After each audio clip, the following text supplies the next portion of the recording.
published a chain of local weekly newspapers on the South Shore of Nassau County for a number of years. First started out in 1982, sold out to a publicly held company around the mid-90s, and we came down here in 98.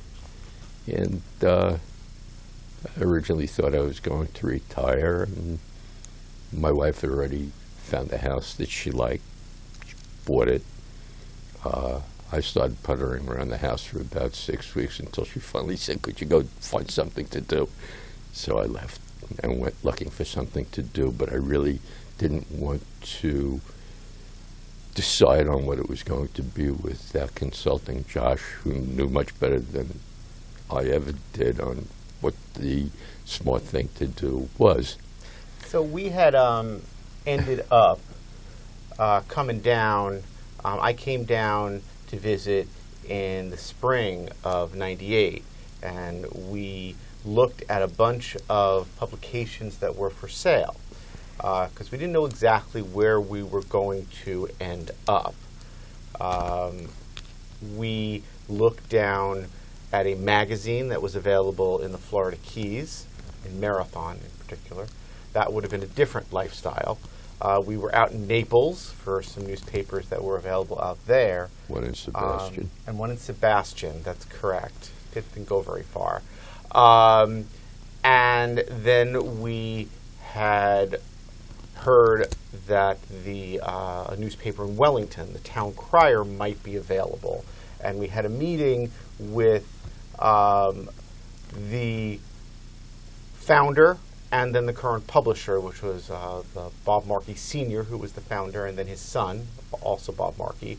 And we had met with them, and we began a set of discussions with them. And we reached an agreement. And we moved forward with it. And Josh was still working up in New York. At the time, he was working for her. Yeah, it was the Penny Saver Group in Rockland County. And he had completed the purchase in August of 1998. And at the point, it was a very small publication, just a fraction of the type of publications that he was running in New York. So I wasn't really concerned. However, I think as soon as we got down to Wellington, we realized that it had the potential to be something a lot more and something a lot bigger than it was at the time. I actually joined him in March of 1999 when I came down here. That's correct. And we began working on the project, the newspaper, together. Initially, we were not necessarily planning on being in Wellington, although Wellington would have been the most convenient because the house that my mother had purchased when she came down here the year before was in Riverbridge. Green Acres technically, but right off Forest Hill Boulevard by Okehilly Park. So Wellington was very convenient. The other properties that we were looking at probably would have required relocating to different parts of the state of Florida. So that was beneficial, that when we took over in Wellington, I live in Wellington now. I was not living in Wellington when we took over the newspaper. I did move to Wellington later. I, by contrast, remained in the house that my wife bought. Still there, actually very comfortable. She chose well. For a community like Wellington not to have a publication, local weekly paper, or what have you, is a disservice to a lot of people that live here. Having the paper is one of a good number of ways to keep people informed and connected. And that's basically what the Town-Crier does. It keeps the people in the community connected. We bring in some good, hard news. But mostly it's the features and the activities and the pictures and the little bit of sports coverage that we do for the community. And you put it all together and people recognize the closeness and the tight-knit relationships within the community. And, oh, gee, I know her or I know him when they see that person in the paper. You know, as a community newspaper, the goal is to get the community into the newspaper. That being said, there's a saying, and it will not be the first time you've heard it, within the journalism industry that democracy dies in darkness. Okay? And, don't think that what we're doing here is comparable to covering international news per se, but very often the meetings that we're covering, be it we're in the room at the time in the old-fashioned days or watching streaming or some mixture of both, but very often we're the only outside media, and sometimes if it's not a very popular issue, the only person other than direct staff of the government agency that is in the room.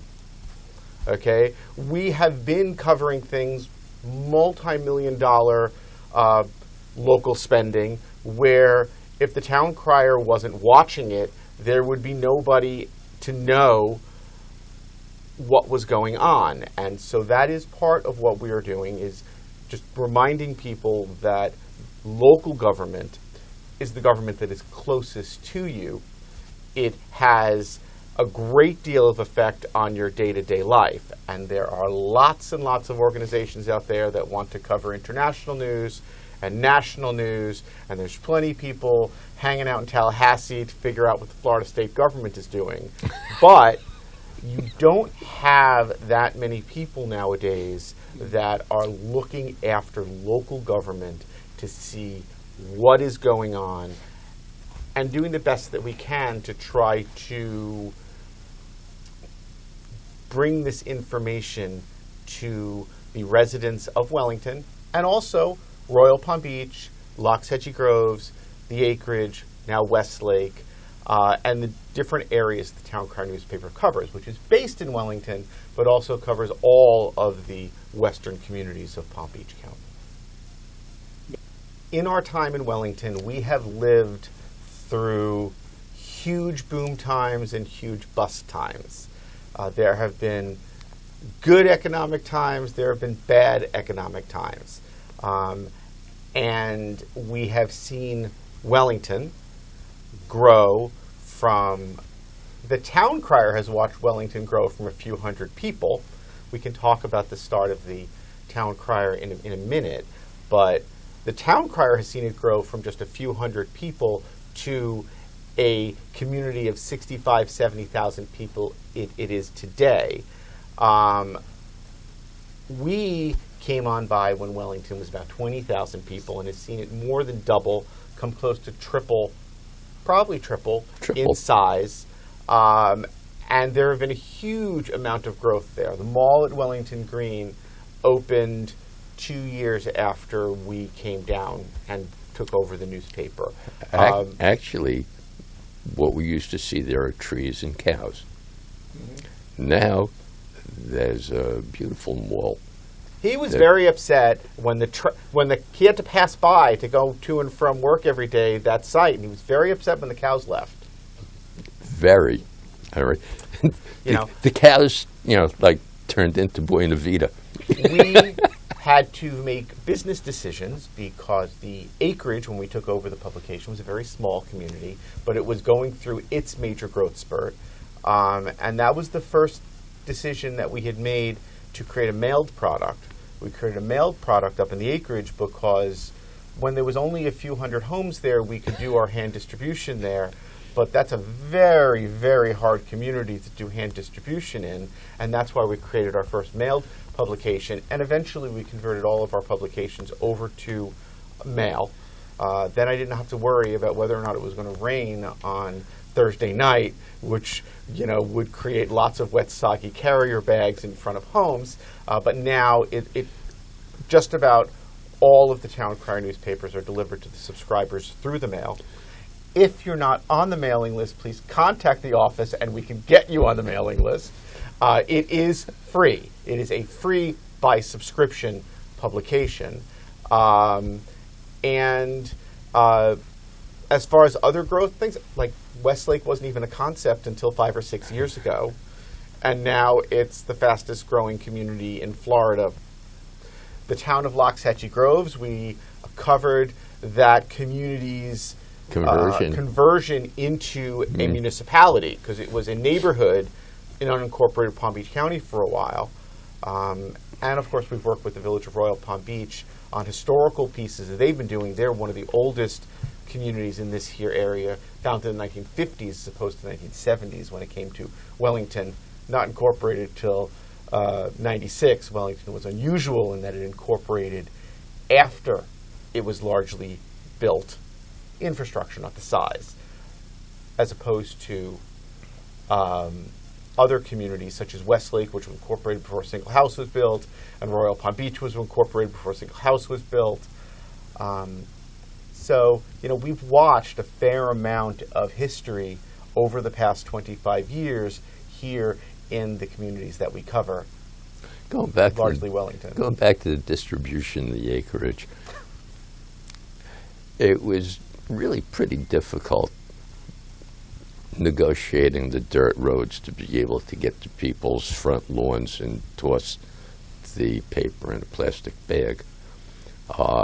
Well, the front doors were like a quarter mile away from the road, so it was a little bit challenging. Not only that, but there was a lady that was doing the distribution for us, and she had a truck. And when she came to me one day and said, "Listen, I don't mind distributing for you, but I need insurance on my axles." I think where we are in Wellington now is, I'm not going to say at a crossroads, because it's not really, but as you can see what the government is doing, what the government's spending a lot of time on is more redevelopment initiatives, where things that were built in the 70s and things that were built in the 80s now need to be redesigned for the modern age.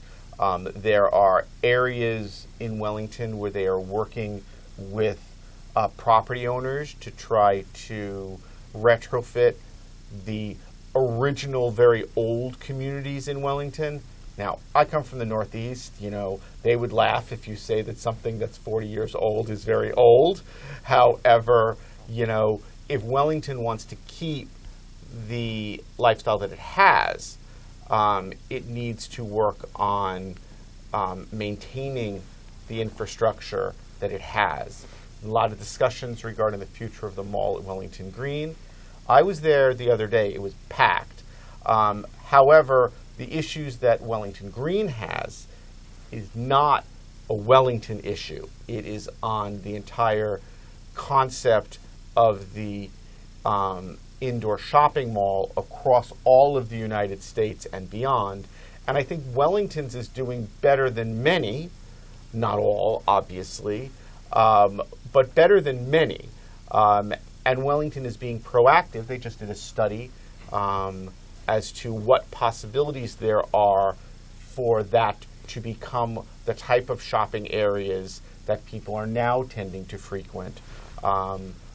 You have areas over the past 20 years, such as what used to be City Place, now the Square, and the old Palm Beach Mall, which is now the Palm Beach Outlets. These are all areas that have been reimagined. What Wellington is trying to do is something different than that, because those were areas that fell into blight and closed and then was there as a problem for a while before it was reimagined. And I believe there's been a lot of talk here, like how do we figure out how to transition that area, which is really Wellington's downtown, while it is still open, while it is still working, while it is still an economic engine, while it's operating into what it will be in the future. And that requires working with the current management and the ownership on different concepts that are available and being interactive and proactive on that area and other residential areas. Publix, which anchors a lot of the shopping centers around here, have been very aggressive about retrofitting the Publix stores to be modern. And then the internal neighborhood shopping centers have also been renovating to keep them looking fresh and new and not old and dated. And I think Wellington, because of how proactive it's being, is actually doing much better than other areas in keeping up with what needs to happen in order for a community that is now entering middle age, if you will, to look like it is fresh and new. The equestrian community helps with that. The equestrian community keeps Wellington on the map with people coming on down on a regular seasonal basis. Keeps money flowing through Wellington. So that is helpful. So we've spoken a lot about the Town-Crier newspaper, but we're also well known in the community as the owners and founders of Wellington the Magazine, which is the local lifestyle magazine, monthly magazine that serves the Wellington market. We work with a bunch of people to get that started.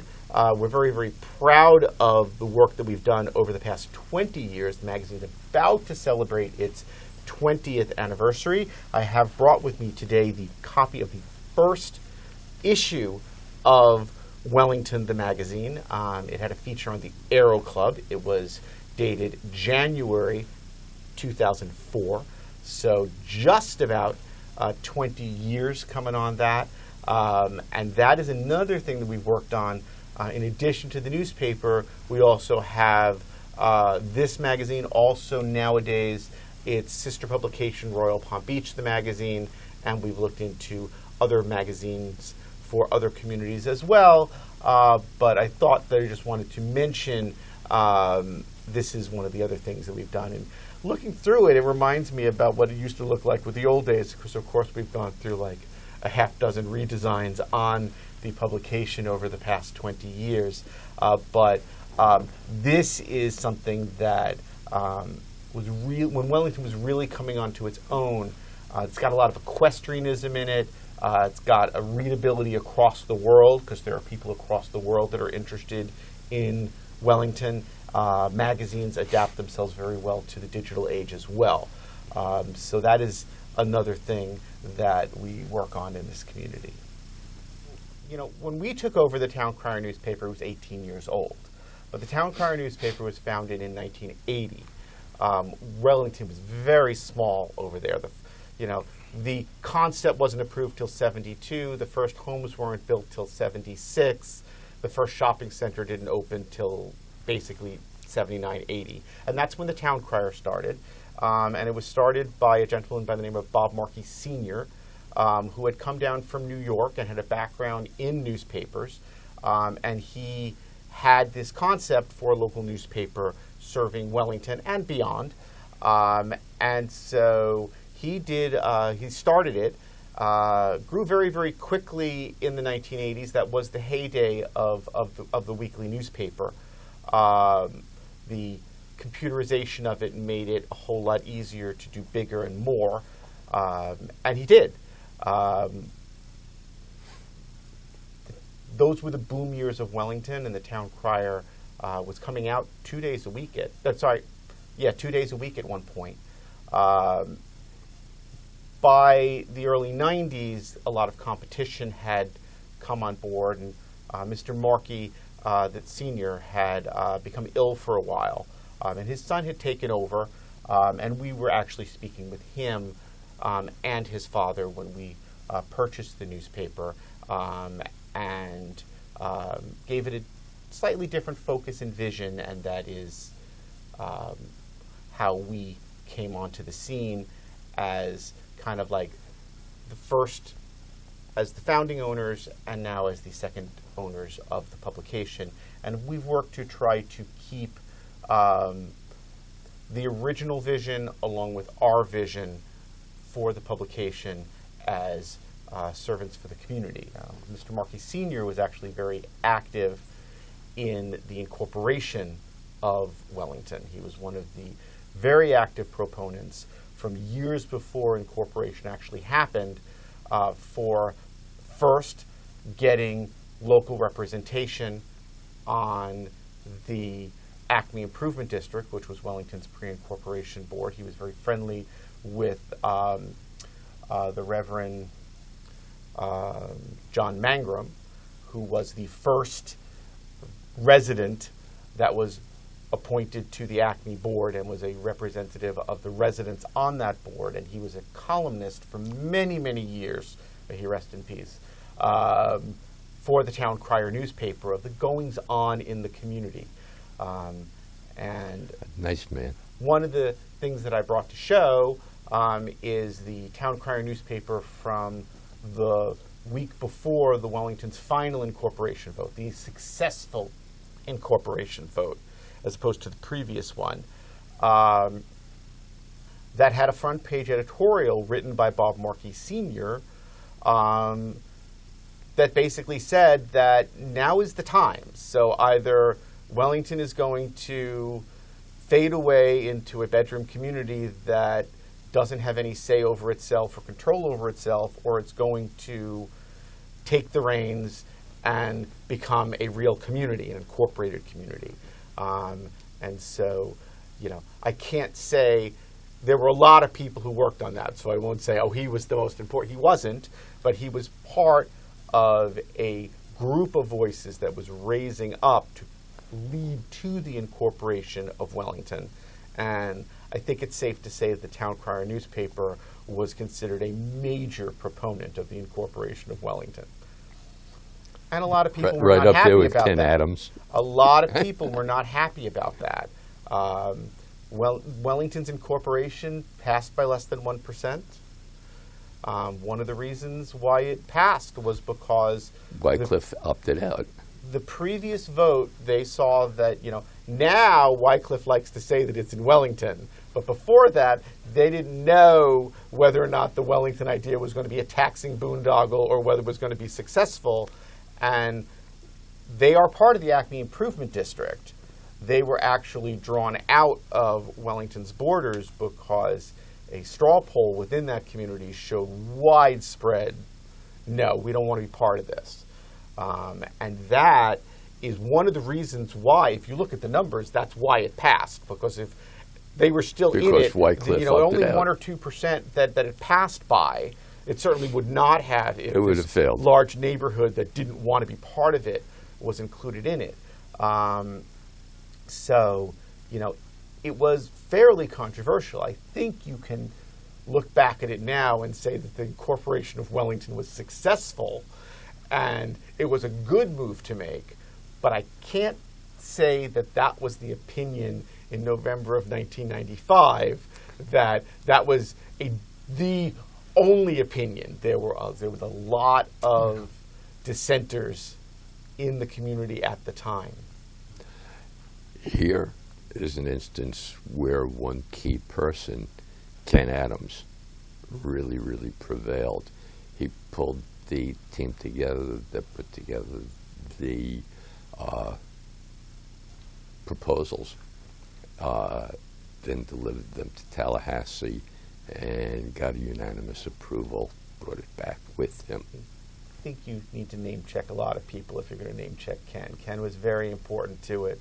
There were other names. The first mayor of Wellington, Kathy Foster, I'll was agree with also on the Acme board at that time, That's was correct. also a major proponent. And there were lots of people on committees and groups who were pushing it. The late Tom Wenham was a supporter. Dr. Priori, Carmine Priori, was part of that group. A whole bunch of people were supporting that. So we mentioned the people who, the Town-Crier's founder and people that we're friendly with, but I don't want to say that, those were the only people. There were a lot of people who were involved in the incorporation of the village.